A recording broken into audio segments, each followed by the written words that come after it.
I'd like to welcome you to WCPT AM's Out Chicago. Think of us as Sunday brunch with your gay best friends. Now please welcome your host, Scott Duff. And a happy Sunday fun day to everybody out there. Scott Duff here, and Ellen Miller is often in NOLA at the Jazz Fest. Yes. But that means we get to be with Tania Richard. I love it. Yes. I revealed it too quick. No, I love it. Hello, Tania Richard. I'm here. You are. Can you get a little closer to you? For some reason, there we go. Yeah. I mean, it feels a little intimate, but. Well, get up on it. Eat that mic. All right. How are you doing, Tania Richard?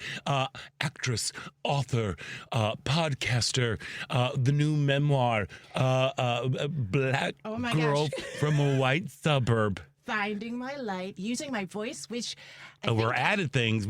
What about stuff and junk? Subtitle. You know, here you got to. You for some reason you are just not wanting to eat. Have to. Now I'm holding right. No, the but mic just move like, it around. Now I'm holding the mic like I'm a cabaret singer. I love that. Is this good? Yeah, sure. Okay. Yes, you have to have a subtitle in publishing. Yeah, of course. So so Black Girl from White Suburb, : Well, underneath, finding my light using my voice. Yes. And I can cautiously say it will be released September 2nd and that I will soon have a pre-order link. Yay. What? Congratulations. Thank you. It's one of the hardest things I've ever done. I can only imagine, like, my sphincter just slammed shut. Yes. Just even like, whoa. It's a whole lot of work. I know, yes. But congratulations. Thank you. Congratulations. I'm very excited. I'm very excited for you. Yeah. And the podcast has new episodes, by the way. Enough about me. No, keep going about you. So the podcast, the Tania's Take? Yes, has monthly episodes going up now. Once a month. I love that. Right? There we go. Congratulations. And may the 4th be with you. Oh, get out of here. I will not. Get out. I will not. I will not. Okay, goodbye. You're on your own. Here you go. Here you go. I'm getting out. Now I'm paranoid about my distance from the mic, but it's something where I think it's just like it just needs to be aimed. I'll keep you on your toes. Okay. Yeah. Hey, we've got a fab show today. First of all, because Tania Richard is here. I'm so excited. I'm always excited whenever you're here. I know. It's so great to see you, my friend. It's so good to just have friends from way back in the day. Yes. It's a beautiful blessing. Yes, it is a blessing. Mm-hmm. There we are. I'm full. Mm-hmm. And hopefully you'll be full today, too, with this show. The Tony Award-winning musical Hadestown returns to Broadway in Chicago May 6th through May 18th at the CIBC Theater. Now, the show, which follows two intertwining love stories, that of young dreamers Orpheus and Eurydice, and that of King Hades and his wife Persephone. Well, now it's going to feature the first non-binary actor to play the role of Hermes, and the creative team has worked with them to make the character be a little more gender fluid. I love it. It's a god, for God's sake. I love it. Yes. We're seeing it, my daughter and I, May 17th. Fabulous. Well, we're going to be talking to Jalen C. Crump in the second hour. Exciting. And Wrightwood 659. Have you ever been to Wrightwood 659? No. Girl, go. It is the coolest. It is a gallery. It's this beautiful like museum space. That's right in the heart of Lincoln Park. Wow. It's amazing. And they have opened their exhibition, The First Homosexuals, The Birth of a New Identity, 1869 to 1939. It features over 300 works of art from over 40 countries. It actually, I believe, if I'm not mistaken, because we've chatted with art historian and curator Jonathan Katz earlier, because it was an earlier iteration, but it was during COVID times. So now, I believe it is back and better than ever. And we're going to speak with art historian and curator Jonathan Katz later on in the show. I'm already going to go. Like, it sounds amazing. The space is so cool. If you were walking by, you'd think like, oh, it's another Greystone. Yeah. But you're like, what? And then you walk in, you're like, wow, you are transported. It is such an incredible space. Is it Greystone? Yeah, it is like a Greystone. No, or is it Brownstone? There's brownstones and then there are greystones. There are? Yeah. Oh, I didn't know that. I think so. If not, there are now. And then there's Greystoke, where you have Glenn Close doing all the voices. Doing all the voices. Wow, that was a deep cut. Well done. Thank you. Thank you. Do you remember that poor Andy McDowell? No. Girl, Andy McDowell. So, do you remember the movie her. Greystoke? It's the Tarzan legend. Okay. Greystoke, Oh, but it's like okay. more of a Tarzan thing, and Andy McDowell was in it. Okay. But they overdubbed all of her acting. Oh my all of her gosh. voice was Glenn Close. Didn't they also do that with Jessica Lange in Godzilla? I think they. Godzilla? Yeah. Was she in Godzilla? No, she was in King Kong. Yeah. Who are you? They are the exact same thing. Godzilla and King Kong are the exact same No, ma'am. No, ma'am. thing. King Kong. I swear they did. Did they do that? I think so. Oh. Jessica Lange went through a phase where she just like wanted to touch her face a lot while she was acting. But man, she was so. She was so pretty. She's amazing. I love her in Tootsie. Oh, Oh, she's stop. so good in that. I just wanted these little rosebuds to open. Oh, Let's just dream. my God. And he's just, mhm. So good. It's so good. Yeah. Very problematic now, a little bit, that movie. I know. I know. And yet, one of the funniest movies. It's really funny. Yeah. I don't know. We're talking about stuff, so we would love to hear from you, too. yes, Sorry. So We give us a did call it at again. 773-763-9278. That number again is 773-763-9278. Of course, you can find us on Facebook, where we are coming at you live. So just head on over to Out Chicago Radio, and while you're there, give us a click and a like and a share and all that good stuff. But if that doesn't float your boat, you can always tune in on WCPT 820. And while you're at it, follow WCPT and our sister network, Heartland Signal, on all the socials. Yeah, there we are. Tania Richard. Yeah. I'm so happy you're here. Thank So we you. can talk about Jessica Lange and Godzilla. I know, right? Yeah, what's been going on with you? You've got you've got some sort of big like diversity, equity, and inclusion kind of workshop that's coming up. right. Yeah. Yes, we have an inclusion and allyship virtual workshop on Wednesday at 6:30. It is free. If you go to the American Blues Theater website, you just need to RSVP and you can join us, and it's going to be good. So so what is in store for the workshop? Well, I've really had some real lived experiences lately of people dropping the ball on allyship. Yeah. And so I'm going to talk about it. Good. Yeah. And then we're going to unpack it. Okay. And then we're going to practice what the heck you should do in those moments. And we're gonna. I have an aspect of it where I sort of recreate the feeling of when something is kind of awkward and charged, and the emotion that comes up, which prevents you from saying anything. So that we're going to work through that together on the Zoom. It's time, because I am so tired of being left out to dry in situations where I need an assist as a Black woman. And so we're going to really dig into it. So All I'm right. looking forward to it. 6:30 Wednesday. 6:30 Wednesday. Don't look scared. No. Although I'm I sitting do here just. sound mad. No, you should be mad. You I'm know. so done, Scott. Oh, I can only imagine. I mean, it starts to get to a point where I'm like, am I crazy? Like, you really, and that's the sadness about it, is like how many times a week as a Black woman, I say to myself, am I crazy? Am I? You are not. Why am I the only You are one not. who sees You know, it? it's so funny that you're speaking about this, because a friend of mine, a colleague of mine at the snack factory, she has trusted me, fortunately, to be able to vent. Yeah. She's like, I can't. I'm done with white women problems right now. I'm done with white women problems right now. And I'm like, okay, I get it. And she's even gone so far as to she knows what behavior is going to come her way based on how she's wearing her hair. Oh, sure. Yeah, she's like, if it's blown out, it's one way. If she wears little Oh my puffs. gosh. Is she a writer or actress? She She's an should actor write and a about it. director. She's getting ready to go to grad school too. Yeah. Carnegie Mellon. No, I call it Black people math, and it is, and I'm bad at math, but I'm really good at Black people math? The Yeah. calculations you have to do in your head to get through the day is a lot. It's a lot, and I'm just like, I'm really sorry. I mean, thank That God is- we're so fabulous. I know, this is not a right? complaint about being a Black person, but it is a complaint about trifling human beings. About trifling. I can't stand trifling. I cannot take it anymore. I know. Can't take it anymore. Yeah, I know. You know, I was just in Memphis for the Easter weekend, and somebody in a car yelled at the effing figs Oh gosh. thing. Yeah. I'm sorry. Yeah. Oh, well, you know, I'm like, it always happens in a car. They Really? don't. Yeah. Nobody says it to your face. Yeah, that tracks. Nobody says it to your face. Wow. They just want to be in motion. while they're doing it. I'm like, okay. I'm sorry. No, well, I mean, that was one instance 2 weeks ago, as opposed to what happens to you on a daily basis. Wow, thank you for You know saying what I that. mean? That's really interesting. That is an important reflection, just in terms of like The constant barrage. it's every day Yeah. at least. Yeah. Yeah, once yeah, or yeah. twice or 3 or 200 times. Yeah. I apologize.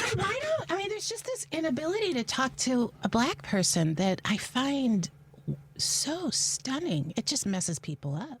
Really? Yeah. But what is the behavior sense that leaves all sense leaves people's heads? Yeah. things that they say. I'm trying to think of a quick example, but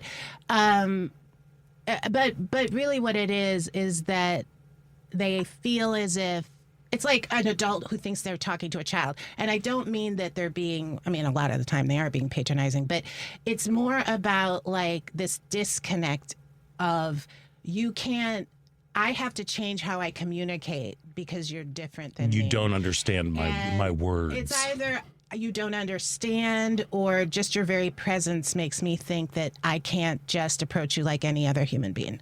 It's a trip. Ugh. People are gross sometimes. But that's why we should all sign up for this it's gonna be good. incredible workshop. gonna Go be to good. American Blues Theater. And are they theater ER? They Or are are ER. Yes, they are AmericanBluesTheater.com. .com and then just RSVP. There's a link there. Speaking of I think this is the last time we saw each other.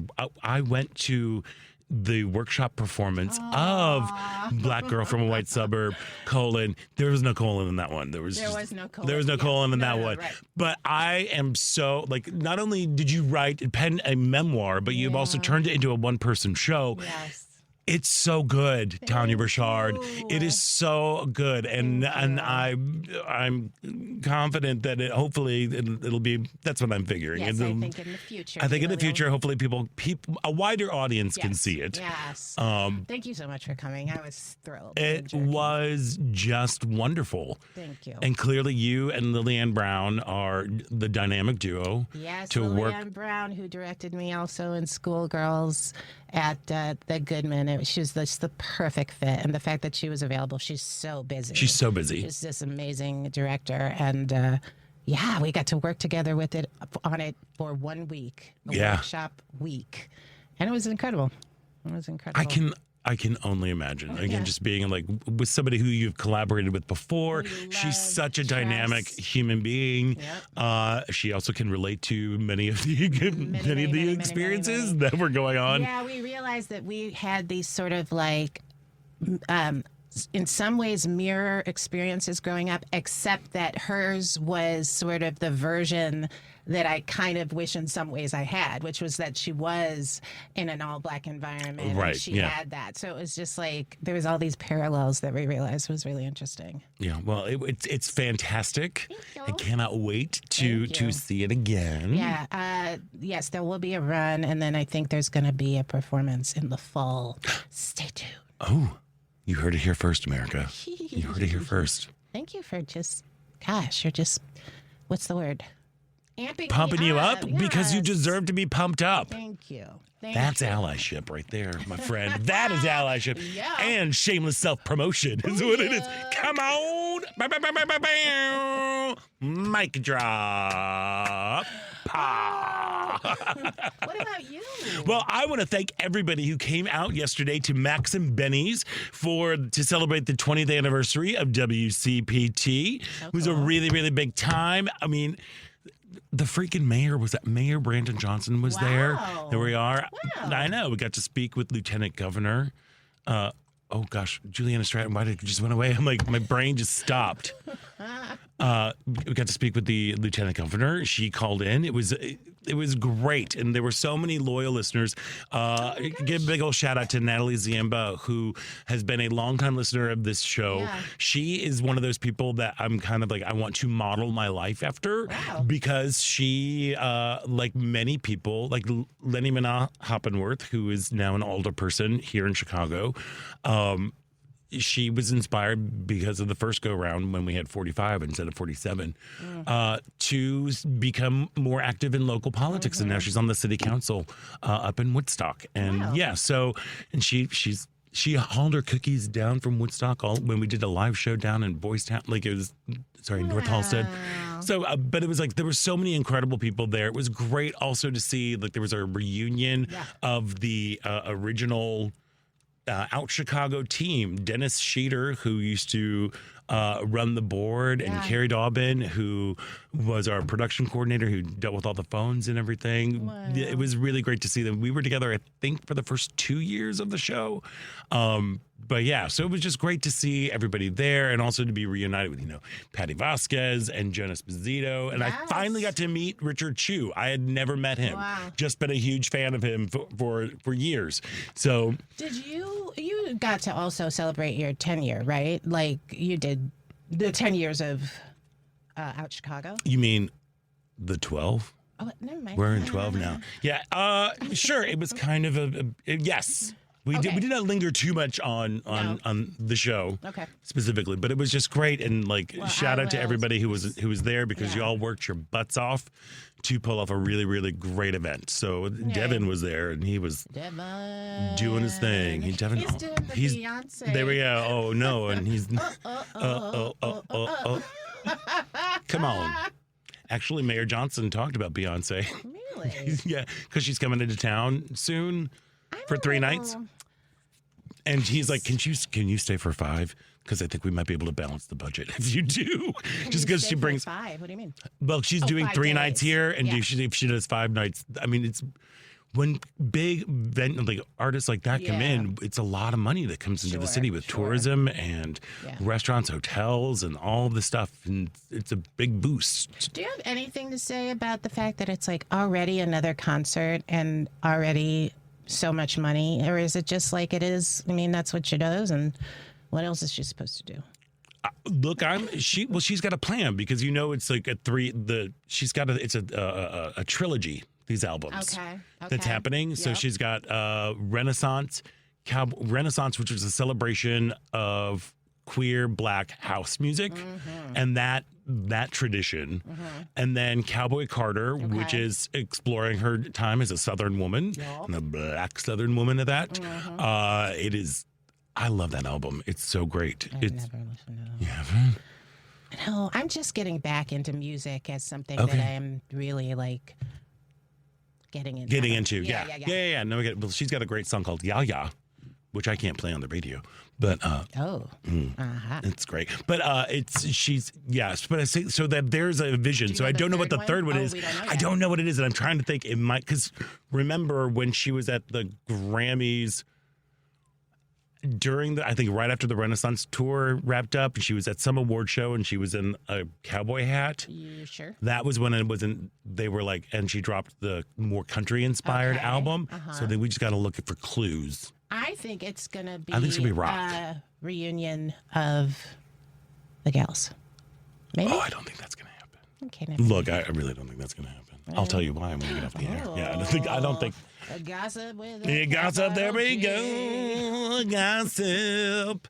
But I do think this is probably, I think it's going to be more rock. That probably makes sense. Because it's something that she hasn't done, and she is stretching herself as an artist. It is super fun to hear a singer you don't expect to be able to do rock. And I'm not thrilled with Carrie Underwood right now, but we did see her once at Ravinia, and she sang some rock songs, and it was holy cow. Come on. If you ever doubted whether she could sing, it was she can sing. It was wild. She can sing. Yeah. So she'd be good at that. I like that idea. She'd be good at that. Way to go, Beyonce. Hey, babe, you'd be very good at that. There we are. I need to take a break.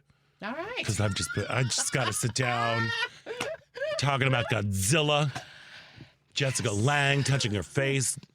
Is it a gray stone? Is it a brown stone? Is it gray stoke? Will Glenn Close do all of my voiceovers for the rest of the show?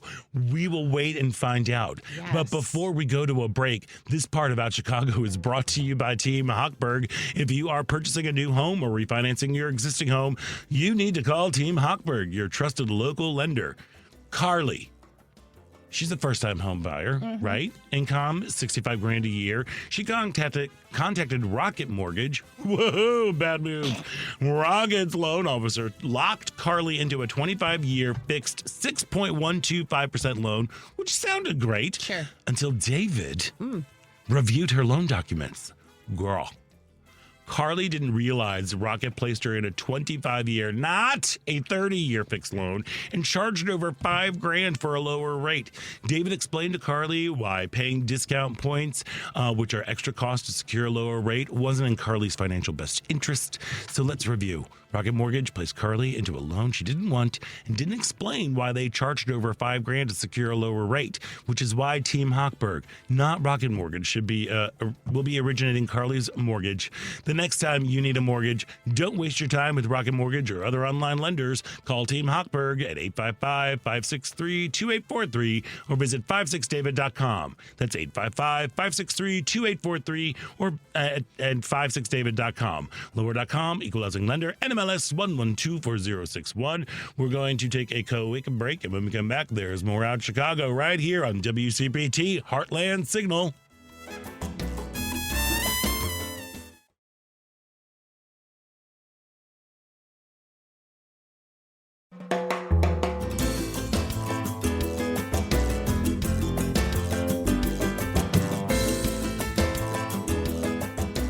We're comedy duo Pink Pony. Welcome to Out Chicago on WCPT.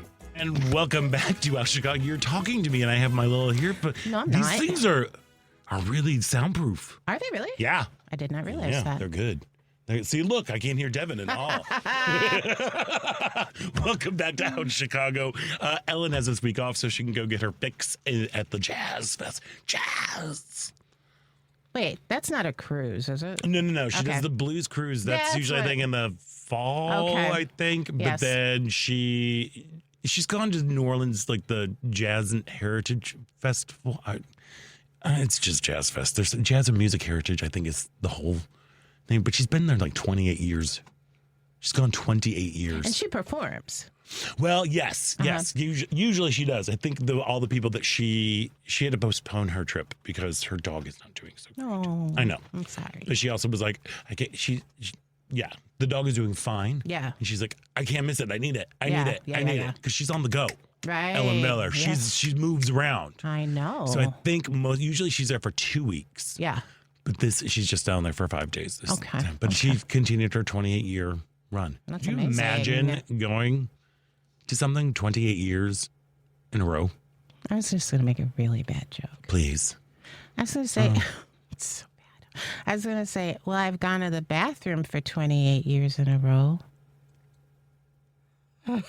So, hey, so again, we had a big celebration. Thank you. I told you it was There we bad. go. It wasn't even a joke. It was just kind of like a fact. That's why Hopefully it was you've gone to the funny. bathroom more than 28 years. Oh, because you are 30. That's right. 30. I like the sound effect there. That's me just tapping my chin. There we are. This works. Oh, goodness. Oh, what's his name? Sean. Oh, he's an actor in town. Oh, gosh. Oh, I know. I think you know who you're talking about. Musical theater. Musical theater guy. I did We Three Lices with him at the first go round That's amazing. in Steppenwolf. But he was doing. He's an does that. older gentleman, an older lady queen. He was at a stoplight and just hitting the whacking his goozle, underneath there. And then this lady pulled up next to him, spied him doing that, and she rolled down her window and was like, "It works! Keep doing it!" I can't remember Sean's last name. Anyway, he's I know. delightful. Oh, Sean Blake? Yes, Sean- yes. And there's a middle name in there, too. Yeah, like Sean Allen Blake or There we something, go. maybe, or there we are. Hey, so again, I just wanted to thank everybody for coming out yesterday, and hopefully you could probably tune in. I think we've saved the broadcast somewhere because we've got podcasts now of shows, but it was the big 20th anniversary, and as WCPT celebrates 20 years on the air, we want to hear your WCPT story. So if you call 773-467-8202 today, you can leave a voicemail there about your story, about what the station means to you, about what you get from it, if there were any fond memories that you've had of hosts and shows gone by. We'll be playing some of the messages on the air. So that number again is 773-467-8202. A recording of the delightful Patty Vasquez will greet you with suggestions for recording your story. Kind of cool, right? Very cool. Very cool. Very cool. I have a favorite memory What is it? right now.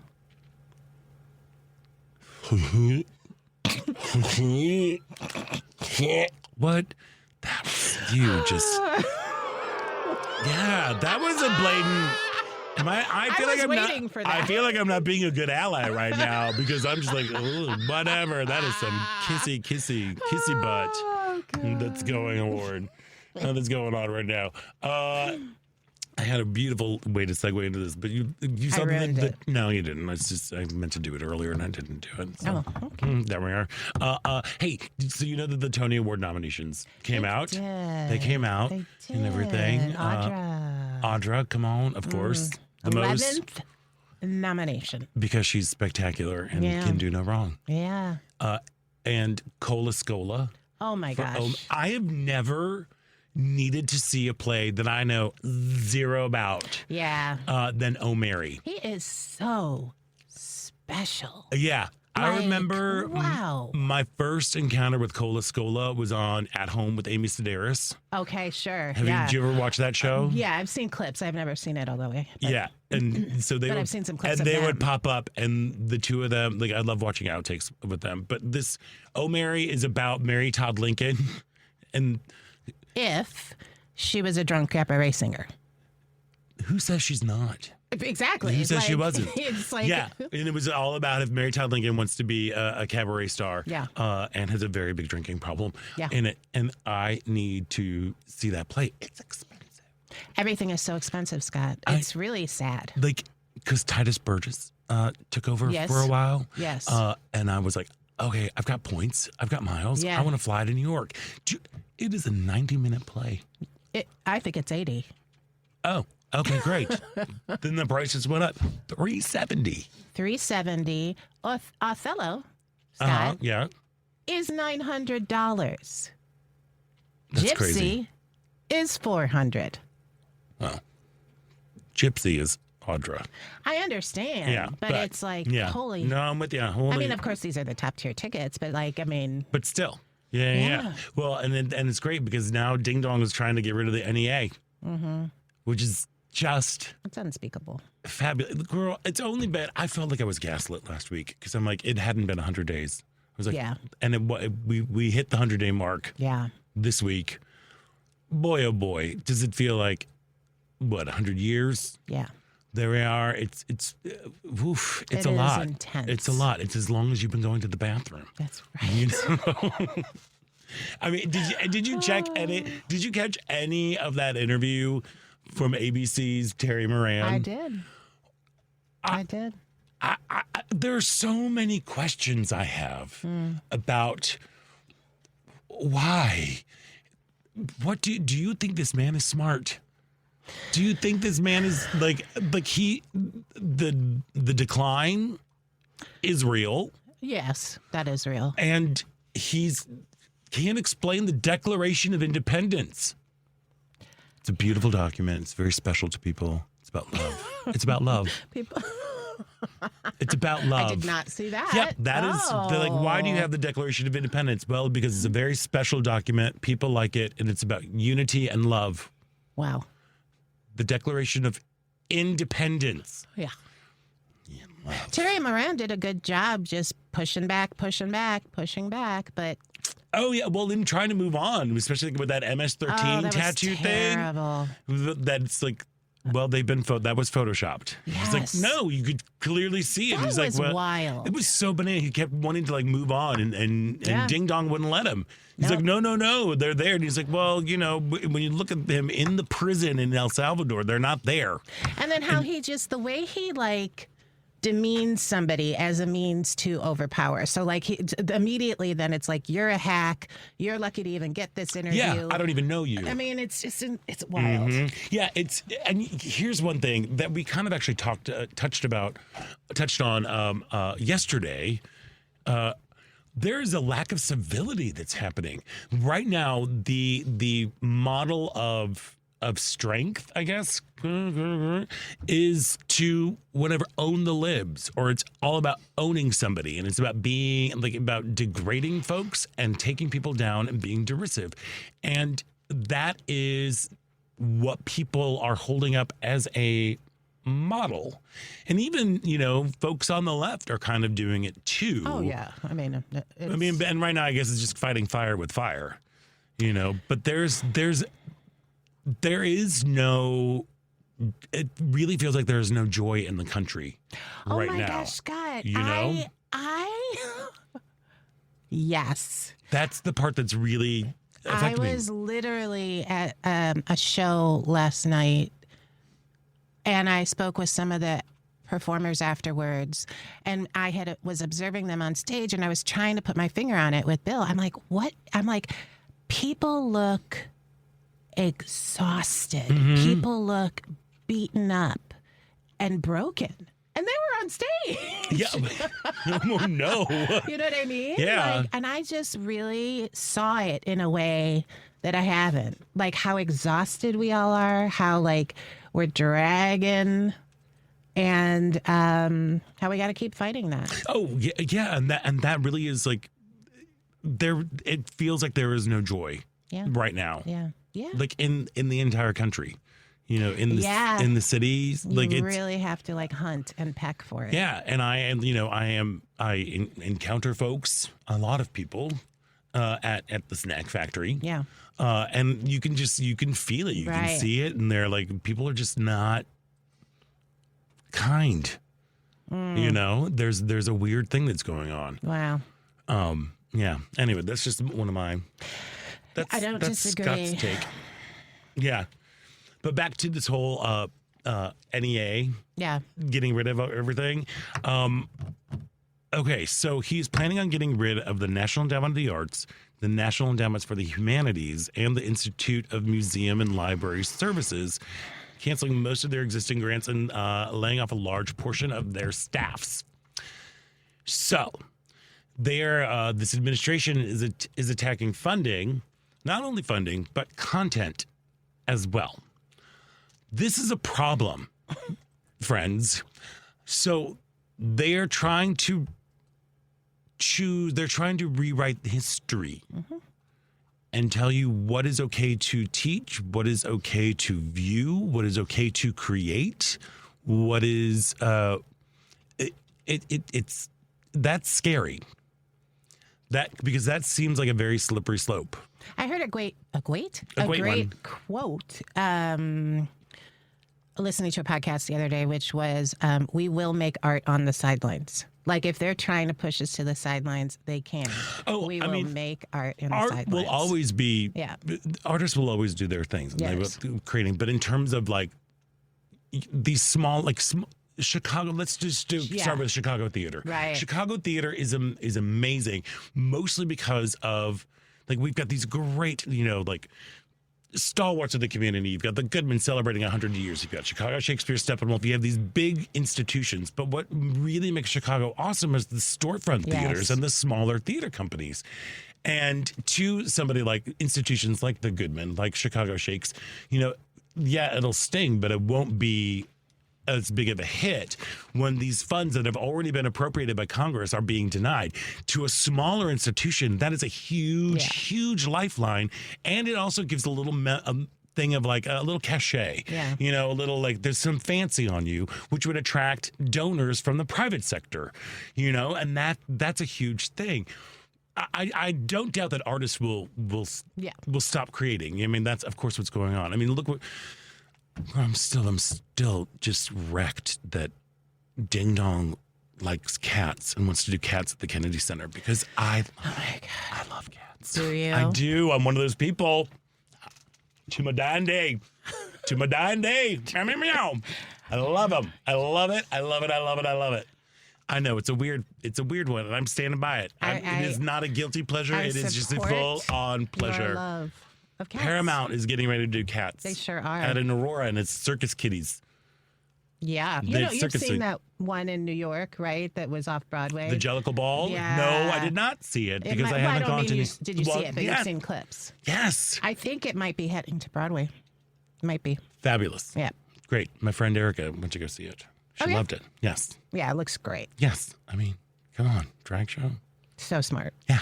So smart. Make it a ball. Right. Like ball culture. Right. Right. Try to make some sense of it. Try to make some sense.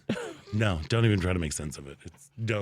Just unplug and watch. Here's why I can watch never the kitties see cats. dance. Here's why I can never see cats. Because if I'm in the audience and a cat crawls up on my seat and tries to interact with me, it's not gonna be pretty. Do you remember do you remember the new in the New York Times? There was this article about how. That this lady thought that she was being assaulted by Rum Tum Tugger. That was me. No, that was me in the future. The way that the New York Times reported it was like this cat crawled up and stood on the arms of my seat and went boom, boom, boom. And I'm like, this cat went boom, boom, boom. And I'm like, okay. Theater is over for me if someone crawls on my seat. Yeah, there is no touching. There is no touching the audience. No. Yeah. No. I wonder, I guess they can't probably do that anymore. No. But they went boom, boom, boom. Oh my gosh. Made me giggle. Anyway, here I'm trying to make an important point about art and history and content. And now this is on me. It's not on you. I totally steered this thing. But look, right. Look, we can't, like, when we take away funding for artists, I mean, artists are still going to create. It's just going to be harder to get the message out there. Like that I'm not worried about, but it is going to affect institutions, like smaller places where like it's going to affect people's livelihoods, people's jobs, but also it's going to affect the soul of the country. Yeah. The arts are vital. The humanities are vital to promoting discussion, to creating empathy, to inspiring thought. It makes people, it gives people a glimpse into a reality that might not be their reality, and have a lived experience for those 2 hours or whatever it is. That is very, very important. Purpose. That's just got some Tony noms. It did. It did. Right over there. And that to me is what's really, really important and very scary when it comes down to, again, like what's going on with all the universities about how like you cannot teach this. What's going on just like with public schools. It's scary. It is.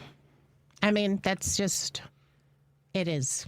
Yeah, and we, friends, we need to, use the arts as a way to kind of unplug or plug in to find said joy that we were talking about, how there is like a joylessness problem that is happening right now in this country. And we need to use that to reboot so that we can go out. It's so interesting. Yeah. I mean, like, even some of the things like the, what do you call it when like everybody's watching something, must-see TVs, which are on cable now, but whatever. Yeah. I'm like, those shows are depressing and awful. And the worst of humanity. Yeah. Absolutely. I'm like, holy cow. Well, that's what's happening right now. It's reflecting what's going on. Yes. That's what I always think about, comedy. Comedy to me is like holds up a mirror. Well, all art holds a mirror up to society. Comedy, it's a funhouse mirror, and it's a little distorted and, exaggerated in some places or whatever. But it's still a mirror, and it's still reflecting. And for me, that's what it helps the medicine go down. To quote some Mary Poppins. Yeah, it does. And I'm aware of my like instinct to be like, but it is just like also important for us to be able to just sit in it and be like, this is what it is. This is what's happening. We are rewriting history books. We are taking away different perspectives. I've said it before. I'll say it again. History is written by the victors. The victor right now is looking to take out chunks of stuff. like how we talk about the Civil War, how we talk about enslaved peoples, how we talk about the genocide of Native Indigenous peoples. Like they are part of the agenda is to make a patriotic education process. And that is freaky and scary. Along with all these charter schools who have religious backgrounds trying to get public money from that. Like that's not right. No. It is not right. What's also not right is the commercial break that I flew by about 18 hours ago. Oh. So we should probably take a quick break. When we come back, there's more Out Chicago with Tania Richard. I'm so lucky that she's here. Oh, we'll see you after the break right here on WCPT, Heartland Signal.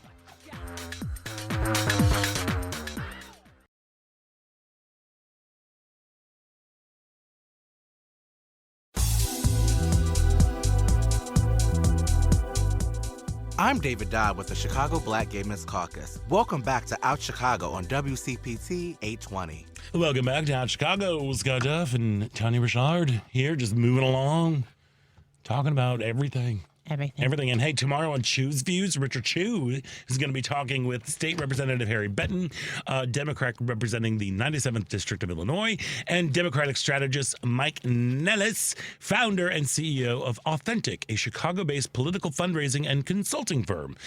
Tuesday on the show, Richard's welcoming Dave Barry, the Pulitzer Prize-winning columnist. Wait, what? I know. We're big fans of 20 years. 20 years. Choose Views, weekdays from 6 to 8 a.m. Central on WCPT 820 a.m., the Heartland Signal website, TuneIn, YouTube, and Facebook.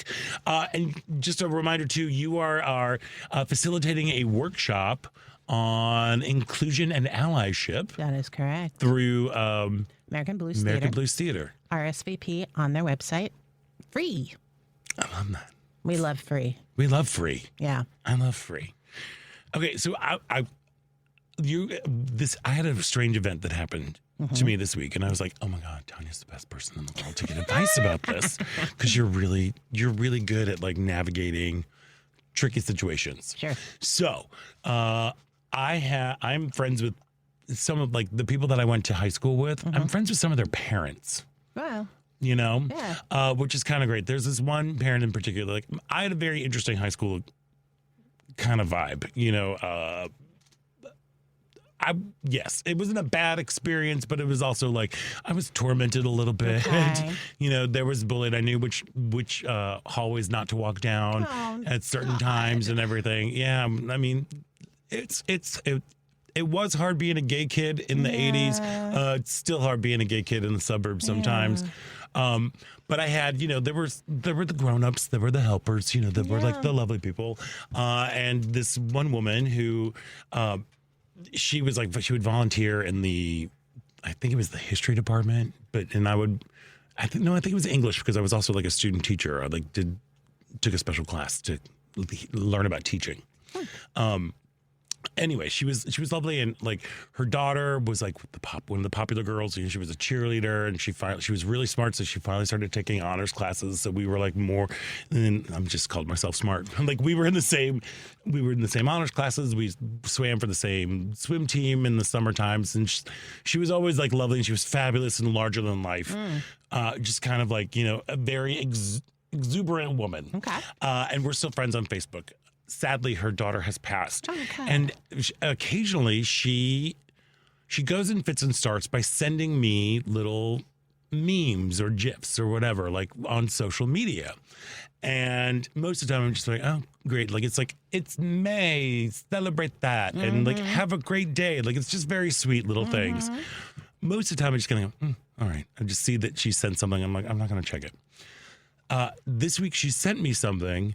I saw like, dang, and I'm like, oh, and I just opened it up like, oh, it's from Kay. It's from Kay. And then immediately after, there was a follow-up one that was a note in all caps that said, oh my God, I didn't mean to send that to you. This is so not funny. I am so sorry. It is not funny. And I'm like, okay, now I have to go and look at this And it was these two comics who were just trying to like really push the envelope about what's acceptable. And there was a joke. I don't know if I should say it. Well, you got it. I got to do it. I got to say it on the air. Okay, so there was this little video of these two comics, this white lady comic who... yeah, okay, go ahead. Who they're trying to like make the other one break about like how awful it is. I think that's what the spirit of the whole thing is. But the joke is, what do you call a gay man in a wheelchair a fruit roll-up? Now, everybody's cringing in here. It's kind of great. But I was kind of like, all right, that's kind of funny. You know. But so I looked at that, and then she kept saying, like, I'm so sorry. I didn't mean this, blah, blah, blah. Like, and I just wrote back. I'm like, no worries. Okay. And then she tried to explain some more. Sure, and she, doing that whole, like, some of my best friends are gay. Oh, no. And, like, all that stuff. I'm like, she's got to be in her late 70s, early 80s by now. And I haven't seen her. So my thing is, this is somebody who was in my world 30 years ago. Right. I don't see her. Yeah. She's a boomer. Boomer humor is always cringeworthy. How do I'm trying to figure out what the best steps are, because clearly she thought it was funny. She didn't mean to send it to me. She was sending it to somebody else. So it's one of those things where I'm like, I feel weird about schooling her, especially over social media, like in a message, like here's the reasons why this is not great, or do I just kind of like what would you have done? Like that's the thing. That's where I'm kind of grappling. Like, I understand that there are teachable moments, but when we have teachable moments, like, is it more important to do teachable moments for people who are directly in your world, or for people who are a little bit definitely on the periphery? Like, I haven't seen her. I don't even know where she lives. Like, I think it, first of all, it depends on what you want out of the relationship. Right. Yeah. So if you're invested in the relationship, if you want this person to truly know who you are, and that ultimately that isn't an appropriate thing, then it's worth having a conversation. The other thing about it is, it not replying. And so, and what I mean by that is enabling and letting her sit in the discomfort of what she did. So the next time, rather than saying no worries, I would consider not responding directly to that, right? Because it does feel like a little bit more like a little bit of emotional manipulation in terms of like, I feel more bad that I feel more upset that I made you upset. You're right. Than the fact that I was actually upset, Well, yeah. Well, I'm upset that you know that I'm harmful. And that's the other thing. My mom used to have this saying, which is a little bit different, but she used to be like, people aren't sorry. They're only sorry they got caught. Yeah. And so she's not sorry. She thought it was funny. And she was going to send it to somebody else. She got busted because she sent it to you. And so now it is not your job, even if you see some of the humor in it, to make her feel any better about it. So she could continue to explain things till the cow comes home, and you never need to respond. And if you never email her, then it becomes a thing of like, she keeps trying to like get you to give her a pass, and you don't. And she sits in that, and then she decides what she's going to do. Is she going to apologize in a way that acknowledges the hurt as opposed to acknowledging her feelings about the hurt? Exactly. Right, and that's the intention impact thing. Yeah. So her intention wasn't to hurt, even by sending it to somebody else. But the impact is that she did hurt. She caused harm. And unless she's able to sit in that, acknowledge that, and speak to that, it's really not worth your time to engage. And I would encourage you to not let her off the hook, because that's one of the biggest things as marginalized folks, is how conditioned we are to make everybody feel better. Yeah. Because I'm also in my head like, well, she's a boomer. She's older. She's like, I don't know what's happening. Boomers can feel uncomfortable. That's true. Oh, yeah. They usually do. Yeah. That's why they say those awful jokes. And Bill always says, why should the person who's been harmed be the only one who's uncomfortable. There we go. And this is why we should all sign up for the symposium. Yeah, it's going to be a lot of stuff like that. AmericanBluesTheater.com for Tania Richard. Just kind of like inclusion and allyship. I know you'd have the answers. In my opinion. In your opinion. There we are. Well, we should probably take a break, throw in some news. When we come back, it is the second hour about Chicago right here on WCPT, Heartland Signal.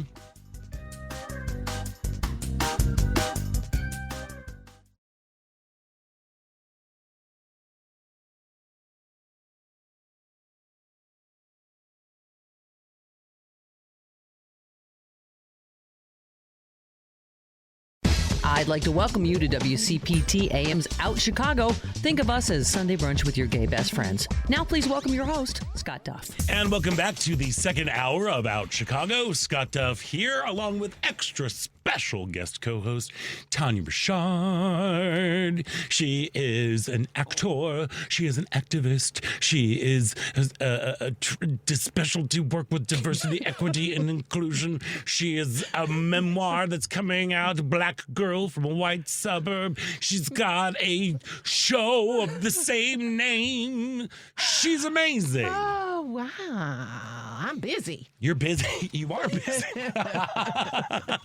Actually, and so is our guest. We got a couple guests coming up later on. We're going to be speaking with Jonathan Katz. He's an art historian and curator. He has just done this incredible exhibition at Wrightwood 659 called The First Homosexuals, The Birth of a New Identity, 1869 to 1939. Right now, we got to get to this because our friend is busy. Because the Tony Award-winning musical Hadestown returns to Broadway in Chicago starting May 6th. That's Tuesday at the CIBC Theater. The show it follows 220 love stories. You've got Orpheus and Eurydice. You've got King Hades and his wife Persephone. It's all about the underworld, drawing things down, and it now features, for the first time ever, a non-binary actor to play the role of Hermes. And we're very excited to have them on the show right now. Jalen C. Crump, welcome to the show. Thanks for joining us. Hi, it's so good to be here. Oh my gosh, thank you for being here, because I know you've got a matinee right now, so you're like going, okay, half hour, when's half hour? TikTok, here we go. How? I'm currently doing my makeup as I'm talking to you. Okay, Fab, you come on, multitasking. You get to the theater early. Are you at the theater? Yeah, I'm at the theater. I usually get here about an hour before. Okay. Because I do my makeup, and then after that, I like to be able to warm up and meditate before the show and everything. So I usually get here about an hour early before show goes up. So just 30 minutes before half hour. Right. Well, where are you right now in these United States? Right now, we're in Wilmington, Delaware. Oh, all righty. Oh, got okay, it. so yeah, that's what I'm saying. I was like, isn't he in Chicago? He's but not no, in Chicago. No, They're on tour. How's the tour been going?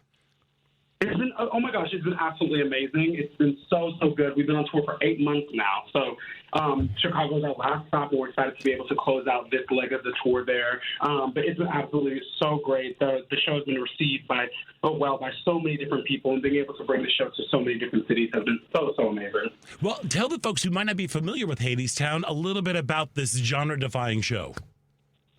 Yeah, so like you said, it's the story of two intertwining love stories. The story of the young lovers Orpheus and Eurydice, and the almighty gods Hades and Persephone. And it's told basically from the perspective of Hermes. And it's a story about love, hope, how far you'll go for the ones that you love, and all things in between. It's so interesting how we can take a story of Greek mythology and turn it into such high subject matter, and how it really lives and breathes in the time that we live in now.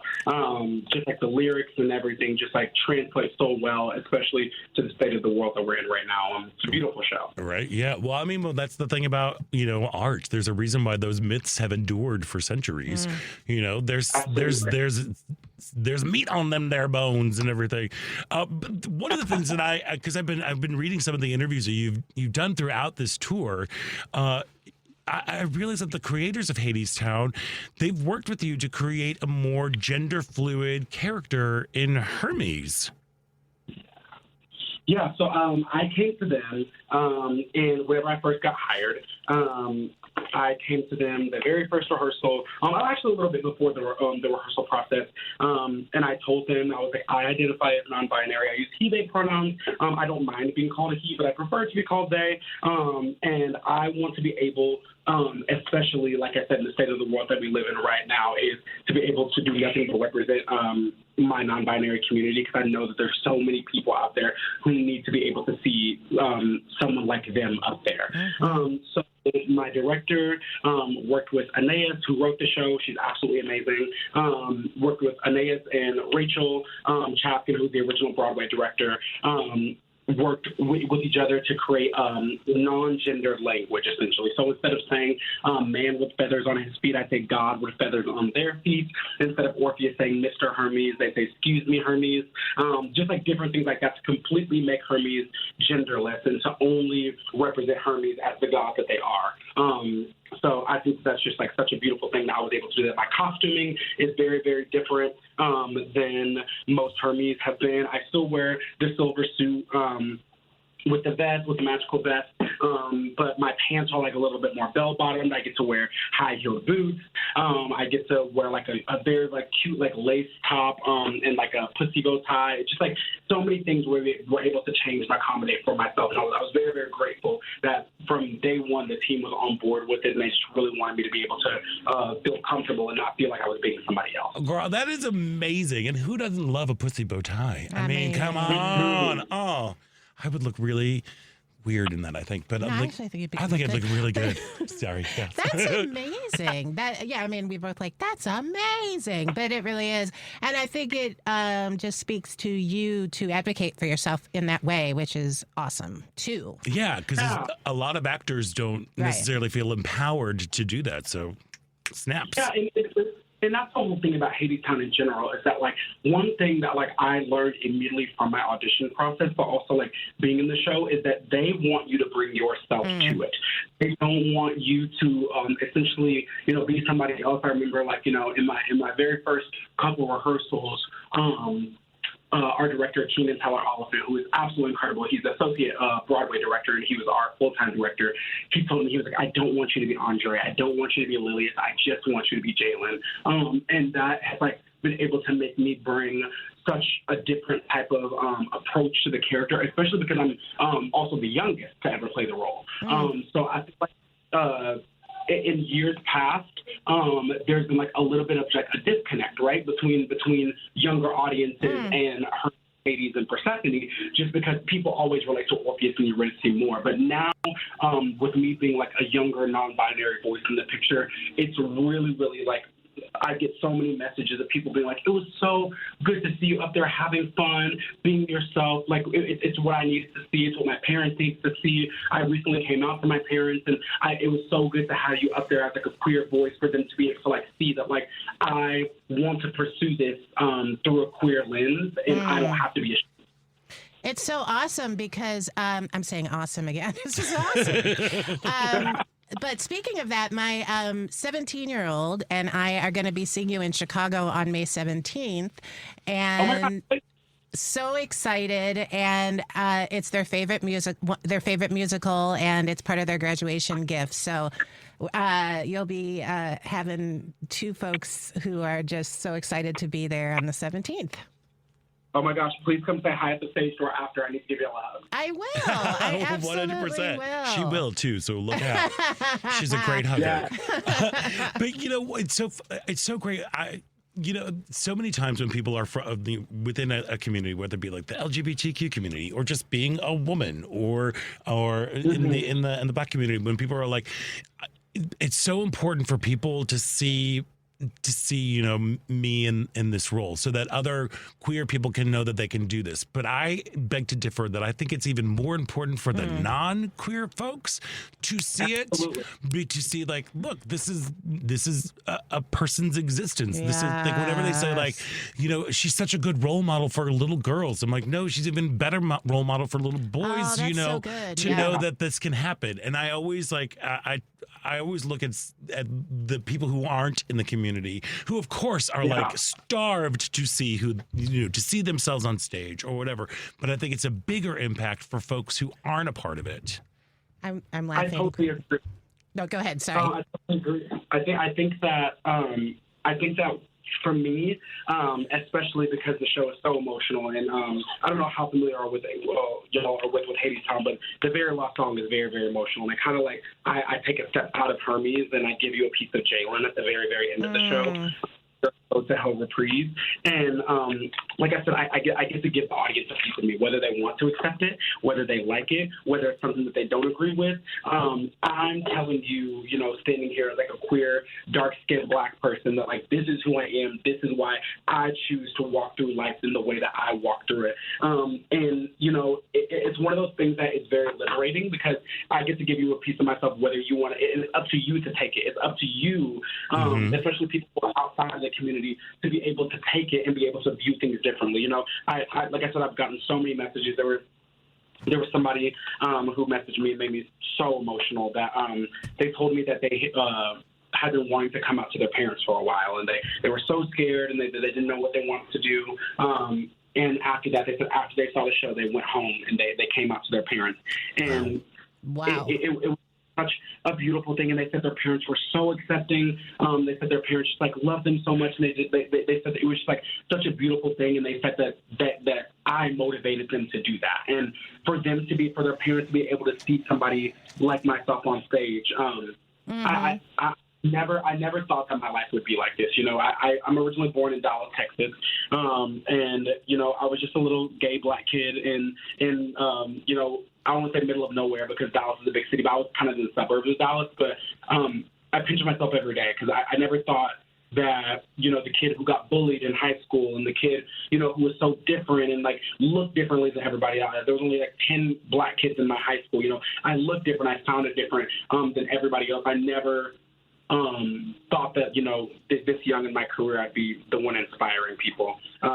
So I'm very, very grateful for that experience, for this experience. And I'm hoping that, so many people take away just nothing but good things from it. Have you been in Chicago before? So I've only passed through Chicago. I've never actually been in Chicago. Yeah. But I'm excited to see what the haps are about, and see what I've heard nothing but good things. Also, I want to go take a. I'm a huge fan of Shameless, and I want to go. You're gonna do a Shameless tour? Do they have a Shameless walking tour?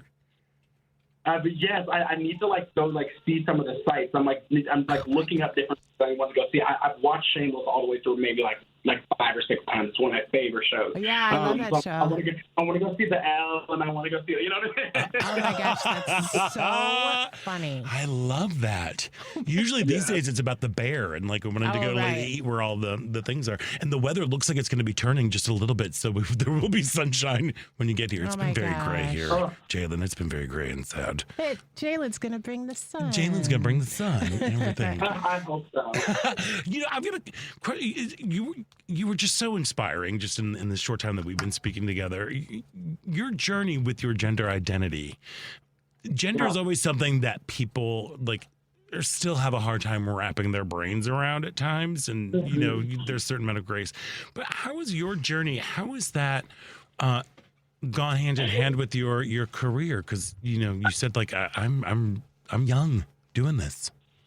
Yeah, I think that I've always kind of had an inkling that I never really identified as fully male, right? Mm-hmm.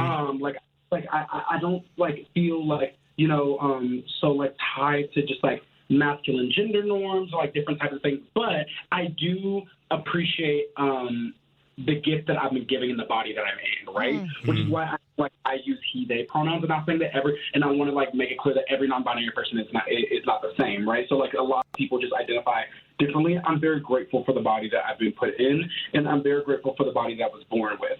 And I do believe that body presents masculine. So I kind of like to honor that as well. But with me, I've never ever felt like I was just fully male, and I never really felt like I was fully female. I just like to be Jalen, and I don't like I don't like that, you know, I have to like essentially, you know, call myself one thing or like say something or always have to go in for certain types of roles and different things. And it's opened doors for me to be able to, like I said, be able to create like different language for things like this. But, you know, there are some times that like it's still constantly opening doors for me because I'm like, one of my dream roles is to play the witch in Into the Woods, right? I'm just like, I want to like be able to do something like that, like do it like a complete. I saw something on TikTok the other day. There was a person who is non-binary that was playing Becky in Waitress, and I was like, yes, like, Nice. like, and I was like, it was just like so inspiring. I really think that.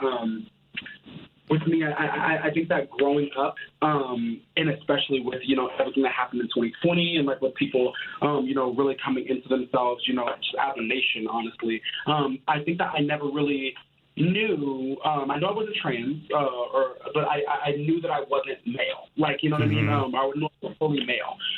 So, you know, whenever I was, like, finding out about different gender identities and doing my research and, like, I, you know, kind of, like, come to realize that, you know, what being non-binary was. And, like, you know, I was like, that's me. And it sometimes it does have its, like, faults because I will say that, like, there are some times where, like, you know, I just look male. Like, you know what I mean? And I just look by the clothes that I wear or, like, by the things that I say or, like, even by how I sound. You know, I just look male. But I feel like it's one of the things where it's for me. It's not for anybody else.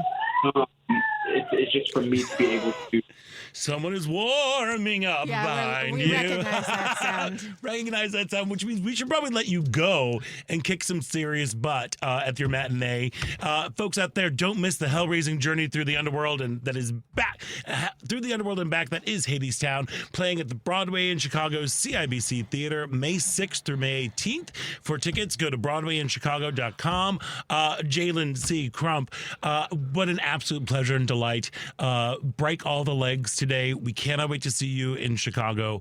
I'm going to take Tanya's daughter's ticket and go. Pleasure. I hope to see you all so very, very soon. Thank you. Have a great show. Break legs today. We've got to take a quick break. When we come back, we are talking about the new exhibition at Wrightwood 659, The First Homosexuals, The Birth of a New Identity, 1869 to 1939. So stick around. You're listening to Out Chicago right here on WCPT Heartland Signal.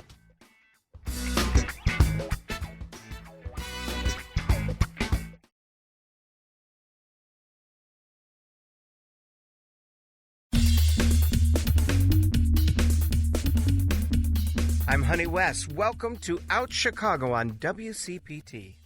Welcome back to Out Chicago. Scott Duff here, joined by Tania Richard. I'm getting all choked up. I have that effect on people. You do? Yeah. Because you're an author, an activist, a podcaster, a diversity, equity, and inclusion expert, and all these things. Yeah. I'm so glad that you're here.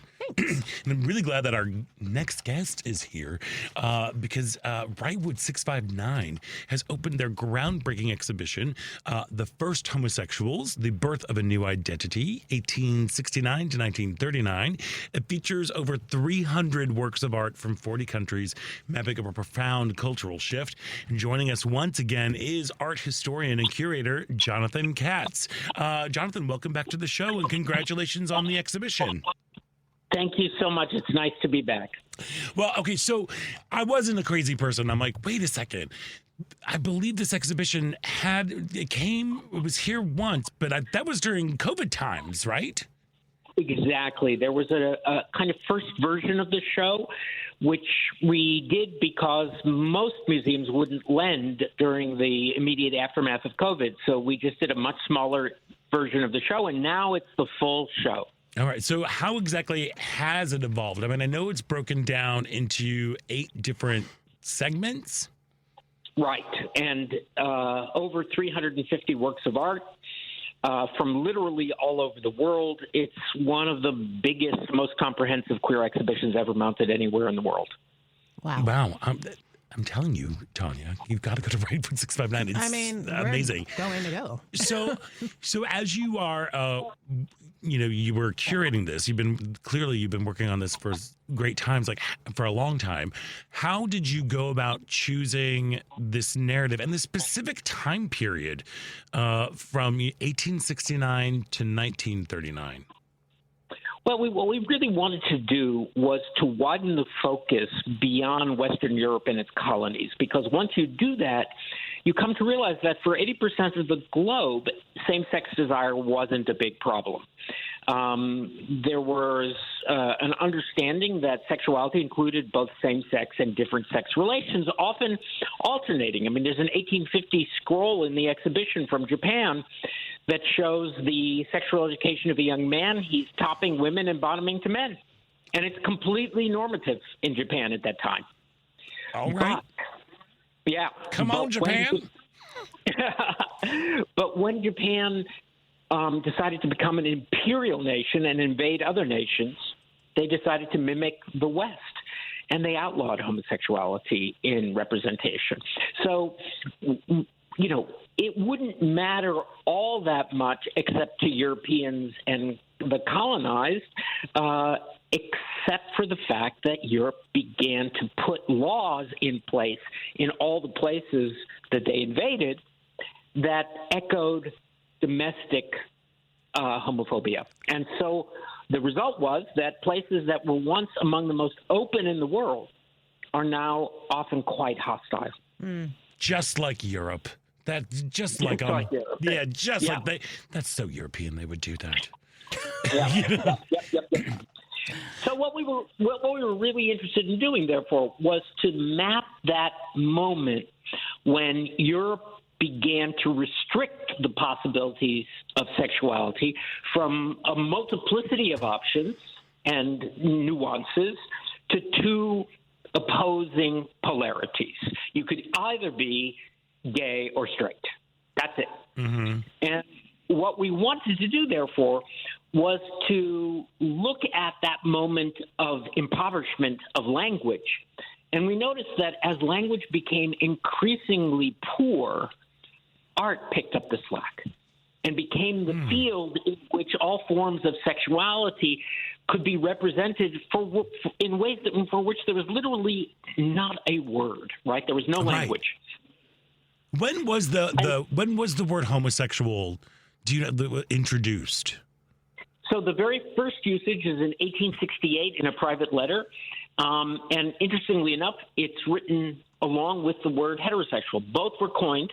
And they were coined by the same Hungarian journalist who was sparring with one of the earliest gay rights campaigners, a guy named Ulrichs, because Kerbeni, the Hungarian in question, said, excuse me, but when did a minority model actually ever yield civil rights? So instead of being a minority, why don't we just say that everybody is capable of both homosexuality and heterosexuality? And then we did something really awful. We took the terms he used, which he thought were universalizing, and we instead located them in very specific populations. This is fascinating. I know, right? Wow. See, you learn things when you go to Wrightwood 659. Right? Right? Also, what's it like to be so smart? I love when people can cite the specific dates and the specific that's one thing I wish I could do more of, because you have having the information but also being able to just communicate it and Also, this has been he's been working on this for a hot second. You know what I mean? But he's still a smarty pants, I can tell. So, can you describe to our audience the kind of journey that the exhibition takes you on? Because, like I said, there are 8 different segments that are going through there. Can you just kind of break it down so folks know what to expect when they run to the First Homosexuals? Well, the first part is called Before the Binary, and it's that part of world art before the term, because we didn't want people to think that, all of a sudden homosexuality was invented in 1868, right? So we have a number of early works, and one of the things that's very clear once again, is that, Europe is completely messed up, and indigenous life had a flourishing queer subculture. And one of the earliest works on display, in fact, the earliest work on display, is an account of the Spanish invasion of Panama, in which they encountered a group of indigenous people who apparently dressed like women and had sexual relations with one another, and the Spanish sicked their dogs on them and tore them limb from limb. Oh my. So right from the beginning, right, Europe has messed up. Just like Europe. Yeah, yep, right, exactly. But then we go to portraits. A number of very famous writers. Their most important image, the only, for example, portrait of Oscar Wilde that was done in his lifetime, or a portrait of Walt Whitman that was done by his lover. And then we go to painters and painters painting each other's portraits, so couples in which one artist painted, they painted each other. And then finally, as the exhibition continues, we go into what I think of as the most sort of original part of the exhibition, which is about changing bodies. Because one of the things that we noticed is that repeatedly in the late 19th century, images both by male and female artists tended to privilege adolescents, so much so that we were getting a little nervous that the exhibition was reinforcing old pederastic stereotypes. But then we noticed something even more astounding, which is that the very same artists who were doing all these adolescent, barely clothed youths in the 19th century were doing big, muscular men or fully mature women at the beginning of the 20th century. Now, that's the kind of issue an art historian can really sink their teeth into.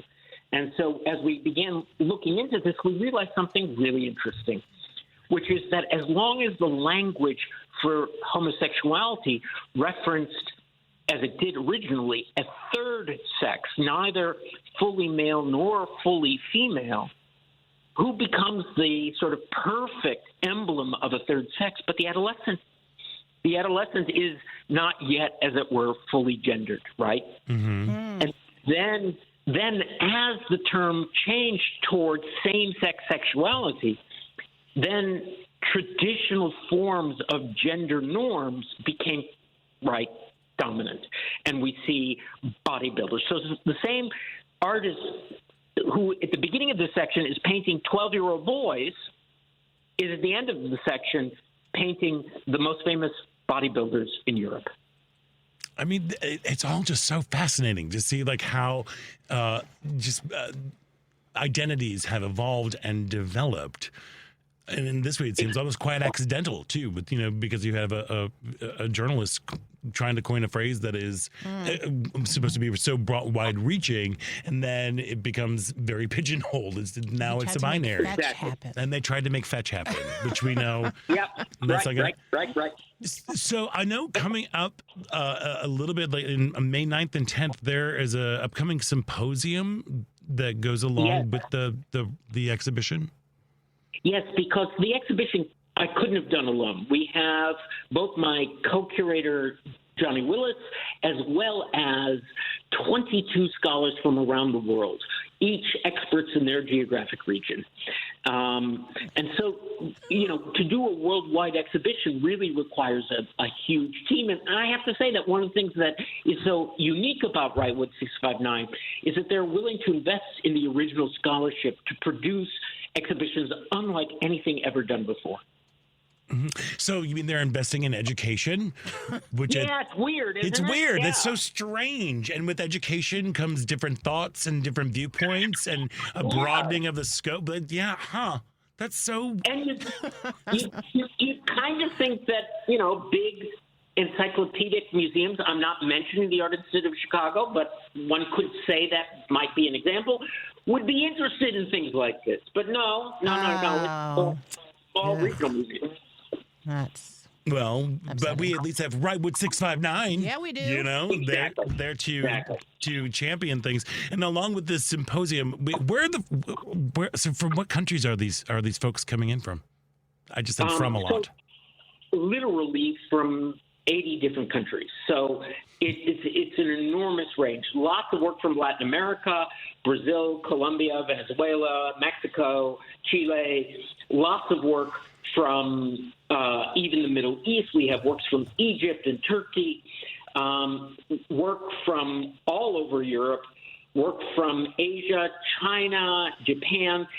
One of the real highlights of the exhibition is a series of Chinese queer paintings that are very explicit, that were all exported from China before the Cultural Revolution, because the Cultural Revolution wiped out queer culture in China and destroyed anything that looked queer. So all these works were sent to Europe or to the United States before that moment, and we've gathered them all together. I'm gobsmacked. Yeah. Again, like it is. That's really exciting. I was fortunate enough at Northwestern University, there was a special topics in history, which we called homo history. And we were able to look at the homosexuality and the journey with that identity and throughout history. And a lot of places don't do that still to these days. So this is why something like this is so important. And as you were talking about, you know, just with those Chinese pieces of art that were destined to be demolished, it's kind of like we were talking about earlier in the show. It's like NEA's getting snippies, and they're looking at not only just funding, but also like about content, and that it's more important than ever to go to these events, to these exhibitions, to see living documents of history, because art is a document of a historical moment at time, you know, and it's so wonderful. And you know, it's important to note that you leave through an archway that shows the famous Nazi book burning. And that Nazi book burning is Magnus Hirschfeld's Institute for Sex Research, the first queer rights organization in the world. And it was the repository of a number of extremely rare, even unique works on paper about sexuality. And the very first thing the Nazis did was to destroy it, burn it. And we walk you through it to exit the exhibition because we want to make a point, right? Yeah. That it's happening again. Yeah, I've written down, I was like, how do you think this exhibition will resonate differently given the current political climate? But I think you just answered it. You know, it's like this is happening again, and voices are being silenced.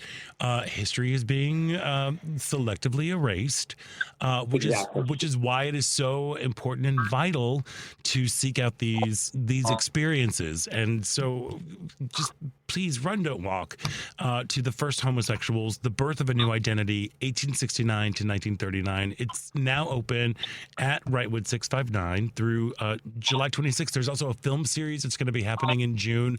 Like, there's always additional supplemental materials to go on with the exhibition. So for info and for tickets, go to rightwood659.org. Jonathan Katz, thank you for taking time out to join us today. It's always just fascinating to hear about the historical perspective, and thank you so much for helping bring this exhibition to Chicago and to the world. My pleasure. My pleasure. Thank you so much for having me. Thank you. Looking forward to seeing it. All right, we have got to take a quick break, and when we come back, it is the final thrilling show-stopping moments about Chicago right here on WCPT.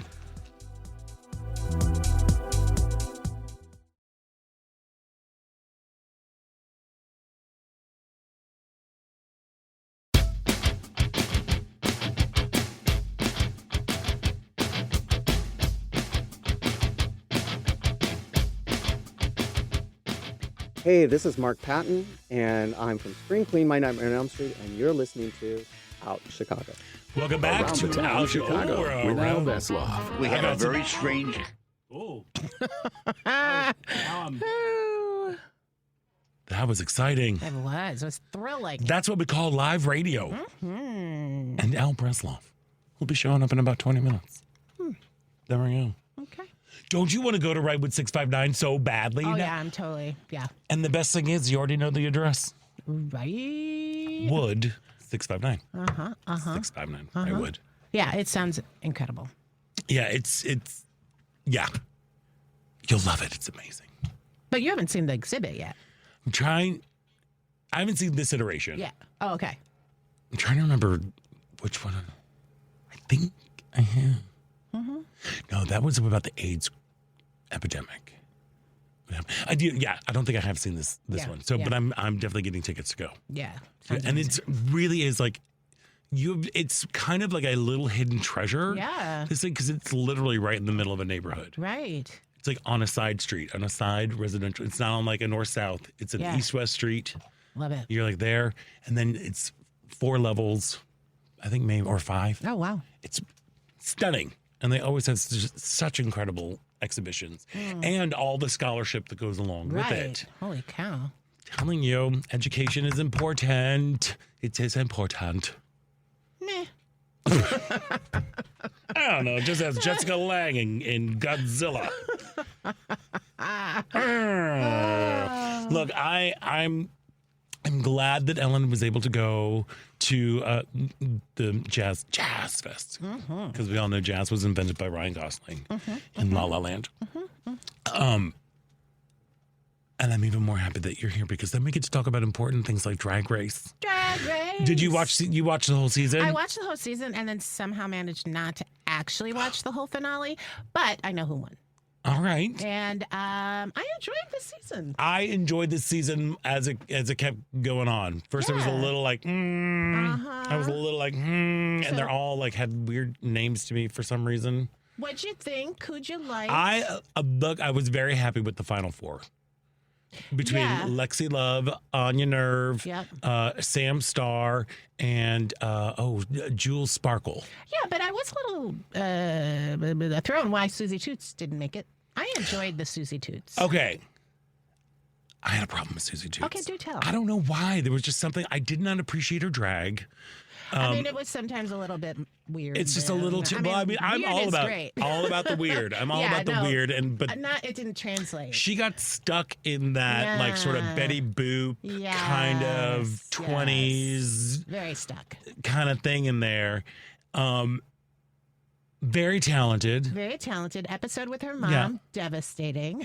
Oh, yeah. My gosh. Yeah, that was a very special episode. Like cozying up to a freezer. Like, bless her heart. This woman just... That episode in particular, it really felt like a very special episode of RuPaul's Drag Race, because it was parents were reunited with their the kids. Children to make them over to in drag. And there was a range. There was one mom who like goes to every one of the shows back home, and then another who just has a harder time, broken from life. But so that episode was good. I enjoyed. Do you know that Corey King and Lydia Butthole are a couple? Yeah. That happened on the show. I know. So cute. And Lydia, I think, is going to be coming back for All Stars. Is that next week already? I think Probably. it starts next week. I don't know, but I'm like, here's the thing. I don't know where to find it. Yeah, they keep moving me around. They're getting me mad, and then they ended up having to buy a season. It's like a parade passing you. It is. It really. I'm like, where are you now? And it's like, where in the world is RuPaul? But I think, isn't it amazing that Jinx Monsoon is now just a Broadway star? Yes, and we can all see it coming. Oh yeah, Jinx Monsoon, like just from her Judy Garland. Oh my gosh! Look, amazing. I know we talk about this, but if you have never seen an episode of RuPaul's Drag Race, you need to watch it. And if you can find the season with Jinx Monsoon when they're playing the Snatch Game, she does at least Judy YouTube, Garland. right? At least YouTube. Yeah, go and watch it. Yeah, Jinx Monsoon is such a good witch. Like she is she is out there doing good things, just trying to go out there. She's lovely and she's living out her dream, which is how I feel. I don't know. I'm like, okay, Susie Toots, go be in Betty Boop. I mean, he tap dance. The actor tap dances. Yeah. So I'm like, go get your Broadway. Yeah. They're also from, like what? I think they're from Fort Lauderdale, Florida. You know, so that kind of just, I'm like, all right, they seem to be, Susie Toots seems to me like a frustrated theater kid. Absolutely. You know, who I think they get, because clearly out of drag isn't really gonna be their thing. drag isn't their thing to me. No. It seems like, oh, you're just a natural performer. You are an artist. You're like really, really talented, and you're turning to this because of location. Yeah. And now, you know what I mean? Yeah. And now you're kind of like stuck in that sort of mold, but I think they should just go on out and as boy do your thing, because again, 100%. wildly talented. Yeah. I developed such a soft spot for Lexi Love. Did you? She is a mess. She is a hot mess and wears her heart on her sleeve. They gave her a lot of passes though. Like she never really made it through any of the competitions, and they'd always be like, "That's hilarious! You couldn't think of a thing to say." Yeah. Oh, no. Well, because it was so bad. It's that thing where it's like when it's so bad, it's good. But I feel like they did that a few times with her. They were very. They did it just forgiving. for Gilbert Godfrey, which was a dumb thing for her to choose. Yeah. You know, for that. It was just for that. I think that was the only one, because the other one where she had to do like an interpretive dance. Oh, that was amazing. Hilarious. That was great. You know, and she was just, somebody, again, the very special episode, reunited with Mom. It was the first time that Mom called her. Okay, that was one of those moments where, to me, I felt like on camera it looked amazing. And then after, they clearly have a very sort of tumultuous relationship. Oh, yeah. And I wonder how much of that was for the camera, and not because the mom's not going to keep trying to do that, but she got now there's real quick. Here's the thing. Yeah. Now there's documented proof of Mom calling her. It's like, you've done it before. You know, like, you've done this before. You can keep doing it. And I see what you're she'll be saying, held in check. Oh, for sure. Because she's from Louisville, I believe, or Lexington. She's somewhere in Kentucky, one of those L cities. Yeah, I mean, you can only hope it was all not just for the camera. Yeah, but there was something just so wonderful, and I don't know. Like, I'm always attracted to a hot mess, like somebody who has big emotions. Sure. It takes a lot of energy to be around that, but, that's why I don't really hang out too much. But there was something she was a good witch. Her. Anya Nerve was just Anya a pro. was just a pro. Literally from day one, I was like, oh, okay, Anya Nerve's going to win, but, so that was no big surprise. I love him. I'm sorry. I'm glad. But there was also sad news that happened too. Oh yeah. I know. So Jiggly Caliente. I'm not as familiar with her. She's an earlier season girl, because I know you came to Drag Race a lot, and then you watched a lot. They all kind of mushed together. Exactly. The thing, but she was one of early RuPaul's girl. She came out as transgender, and she one of the first, right? One of the first, yes. She was Bianca. I forget her last name, because her drag performance was Jiggly Caliente. She was a judge on Drag Race Philippines. Okay. She had finally was living her life, and then I think it was diabetes or something, because she had to have her leg amputated. Really? Yeah, she had to have a portion of her leg. There was an infection. They'd have a portion of her leg amputated, and then the infection had spread, and she passed. It was out of nowhere, and she had just fully was living as Bianca. She was very much beloved within the whole community, within the RuPaul family, but in the drag world in a bigger scope. So it was just that was just. And there's another well-known Drag Race star, the Vivian, who died. Another I'm not familiar with, but she was Drag Race UK. Okay, yeah.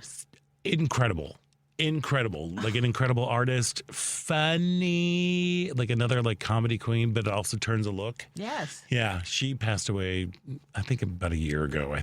Maybe not. Maybe a little less. Maybe a little less. But anyway, it's been very sad. And there was also we had a lot of passings this week too. Jill Sobule. Oof. She, most people know Jill Sobule from I Kissed a Girl. That song, yes, I Kissed a Girl. Yes. And she, and I Want to Be a Supermodel. Her music was very much featured in, Alicia Silverstone, and it's really Emma. Oh. Clueless. Yeah. She was in Clueless and a lot, and she was always very like just a powerful force, and she passed. She was in. There was a house fire. Oh my God! I know, in Minnesota. She was out of town. She'd been working on a one-woman autobiographical musical, and then what the heck? I know, it's just like oof. It's just so sad. Yeah. But she was like really. She was a lot of first kids queer awakenings in the '90s from that whole "I Kissed a Girl" song. Wait, so she wrote "I Kissed a Girl"? She wrote and performed it. Oh, and then Katy Perry. No, not "I Kissed a Girl" and I lay okay, I don't know. No, she's the like, song. "I kissed a girl. It was just like kissing me." It's a little bit more quirky, and she didn't do the Katy Perry thing. Way for Katy Perry to steal a title, Right. and then queer bait. Woo! Yeah. And when that show, have you been? Look, politics are gone. We are refining our joy by talking filth. Yeah, we are. Right now. The internet has been ruthless with Katy Perry They've been ruthless. and her tour. It's been Ruthless. I mean, I feel like I'm like, okay, I know there's things leading up to it, but people were so mad at her for that song that I still haven't even heard. Which song? Some song on her most recent album. Okay. That people were like, this, and it's supposed to be like a pro-feminist song, and people just saw through it and were like, this is CRAP. Oh, no. And that's part of why everybody's so mad at her right now. Well, it's also just like a weird. They've been putting together. And she's also like kind of stealing little concepts from other people's tours. Appropriation. Appropriation of things. Well, I don't know exactly. She's got one video where she was super appropriative of Asian culture. But anyway. It's fun. Well, there we are. That's always good times. But I'm talking about this tour in particular. Yeah. Oh. She's kind of been nabbing from people's little geniuses. Yeah. And the internet sometimes provides where they do that whole SNL thing, like I'm Judy. Yes, I heard about that one. And I'm Judy. So, it's Kristen Wiig. Yes. And she shows up like the pretty girl. And then she's like, she cannot dance. I was talking to my friend last night, and we're like, we almost want to buy tickets. She's coming. She's coming next week. I want to buy tickets just to hate watch it. I kind of. But. Well, her trip to space didn't help. No. Did that whole trip to space was the weirdest thing. Gail. That was Gail. Won't. Keeps doubling down. Gail. It's like, girl, you made a wrong step. Admit it. Move on. Gail. She will calm not down. admit it. It's so weird. I'm like, Also, like, you're literally going to risk your life for this? That thing could have just blown up. Like, I can't believe they did it. I just think it's the stupidest thing. Well, I can see why they would do it. I just don't see how they're trying to make it into this like feminist, manifesto and action. I just think that life is so precious. And it's like, you are not an astronaut, which Gail is under the impression that she is now. Yes, I know. And it was for 11 seconds. And it's like, is that risk worth like losing your whole darn life? She's a grandmother. She's got lots of money. Why is she doing that? I mean, people are just bored. People are bored. But she's also, I mean, Gail, I can kind of see why she would do it because, she's hosts a morning show and, content and things and clicks and likes and shares and all that good stuff. But for them, it was like, it's a bunch of rich people going into space. It's a bunch of rich people going into space. They're not exploring. There's no scientific. Nope.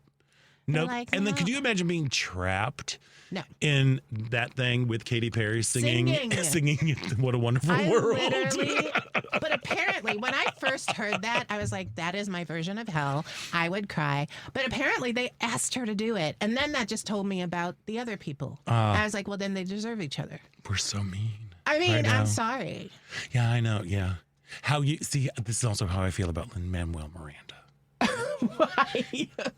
I acknowledge that he is so talented and by all accounts, a great guy. Yeah. There's something about him. Like, my nightmare is to be trapped in an elevator with Lin-Manuel Miranda, because if we were stuck in there, there would be so much direct eye contact and a lot of sincere freestyling, and I would be like, stop, Lin-Manuel Miranda, stop. I mean, I get it, and I had a little bit of that for a while. He's gone away long enough now that I'm like, okay. Then I'm okay. Go write your Disney music. That's fine. Go watch your Disney, write your Disney music. Be as rich as rich can be. Yeah, just go make that Disney dollars. But I was like, oh, okay. I mean, at least it gave people something to trash, which culturally we do need. And it's best if it's easy marks. There we are. But I pick one of the most beloved stars of Broadway to do that. Right, exactly. Of the Broadway. But also, I'd be very remiss too. We also lost Ruth Buzzy this week. Younger generations, if you don't know who Ruth Buzzy is, you gotta go look at Laugh-In. Yes. In fact, just that'll do your soul good. Just go look at Laugh-In to talk about this is a cultural moment. Yeah. It was a big cultural touchstone. She was 88 and she lost her battle with Alzheimer's, so when that also hits a little close to the bone for me, but she was a workhorse her entire life, but she's most remembered for her crazy characters on Laugh-In. Yes. Especially that one nice little old lady who had the hairnet on with the knot right in the middle of her forehead. I wonder who that was based on. Yeah, probably somebody in her life. Yeah, right? yeah, who would beat the crap out of people with that purse. Yeah, it was great. But we should be thankful for the time that we have had with these people. Yeah, we are. Yeah, yeah, and each other. Let's hold hands. It's like Hands Across Hands America. Across. Oh gosh, what was the song for that? Hands Across America. That was not it. Yeah, it was. Really? Yes, it was a bad song. It was not We Are the World. Hands Across America was also weird, because there were people who kept trying to run back and forth between the stretches where they weren't able to get people to hold hands across America. Oh my! So they kind of treated it like a relay race going back and forth. That was so 80s. It was so 80s. Do you remember having to look for And them? now go watch Us. Is that enough? Yes, Oh. That's the whole Hands Across America is behind. Do you remember the with Us. Oh yeah. I thought you meant the scary movie. No, the scary. The Last of Us. There's a lot of titles. There's a lot, with Us. but this one's just Us. Yes, I do remember that. There we are, and someone's telling us to wrap it up. There we are. Well, I want to thank all of our guests, Jalen C. Crump and Jonathan Katz. Devin, thank you for everything you do today, and thank you for everything you did yesterday. Henry, thank you so much. You're being amazing back there. Tania Richard, always a pleasure. Thank you. I always have fun. Honor. Me too. There we are. Me and too. Don't forget to sign up for the workshop on. Yeah, see you on Zoom Wednesday. See you on Zoom on Wednesday. Ellen Miller will be back next week, and I'm Scott Duff. And until next week, stay proud.